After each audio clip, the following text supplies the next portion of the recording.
നിലമ്പൂർ മണ്ഡലമാണ് നമ്മൾ അനലൈസ് ചെയ്യുന്നത്.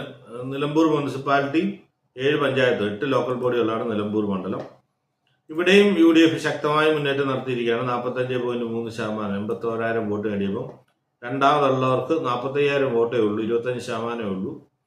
അതായത് 40,000 വോട്ടോളം ഭൂരിപക്ഷത്തിലാണ് ഇവരൊക്കെ ജയിച്ചിരിക്കുന്നത്. LDF 44,000 vote, 25%. NDA 4%, 5%, 8,000 വോട്ടേ ഉള്ളൂ.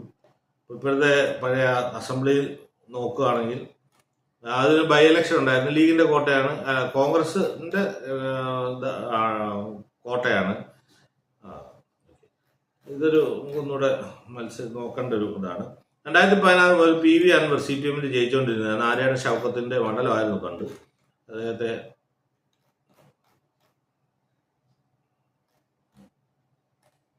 ഓക്കെ 2011 ആര്യാട് മുഹമ്മദ് കോൺഗ്രസിന്റെ മണ്ഡലമായിട്ട് നിന്ന മണ്ഡലമായിരുന്നു ഈ നിലമ്പൂര്.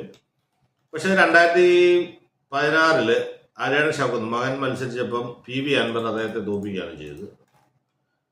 2021 വീണ്ടും PV അൻവർ അത് നിലനിർത്തി. BV പ്രകാശിനെ കോൺഗ്രസ് മത്സരിപ്പിച്ചെങ്കിലും അദ്ദേഹത്തെ തോൽപ്പിച്ചു. അപ്പം അത് കഴിഞ്ഞിട്ട് വന്ന പൊളിറ്റിക്കൽ ബൈ ഇലക്ഷനിൽ ആര്യാട് ഷൗക്കത്ത് മത്സരിക്കുകയും M സ്വരാജിനെ LDF തോൽപ്പിച്ചു. അന്ന് PV അൻവറിന് സീറ്റ് കൊടുക്കാത്തതുകൊണ്ട് അദ്ദേഹം പോയി ഒരു സ്വതന്ത്രമായിട്ടൊക്കെ 20,000 വോട്ട് പിടിച്ചെങ്കിലും ആര്യാട് ഷൗക്കത്ത് ഒരു കംഫർട്ടബിൾ മാർജിനിൽ ജയിക്കുകയാണ് ചെയ്തത്. അപ്പം 2026 സ്ഥാനാർത്ഥികൾ നോക്കുകയാണെങ്കിൽ LDFന്റെ U അഷ്റഫ് അലിയാണ്, കോൺഗ്രസിന്റെ ആര്യാട് ഷൗക്കത്താണ്, BDSനാണ് BJP സീറ്റ് കൊടുത്തതെന്ന് ഗിരീഷ് മെക്കാടാണ് അദ്ദേഹം മത്സരിക്കുന്നത്.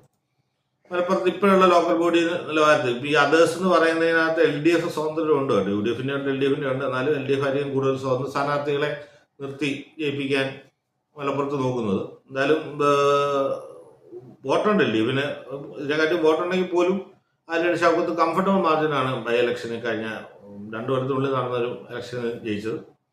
അതുകൊണ്ട് അദ്ദേഹം അത് നിലനിർത്തും.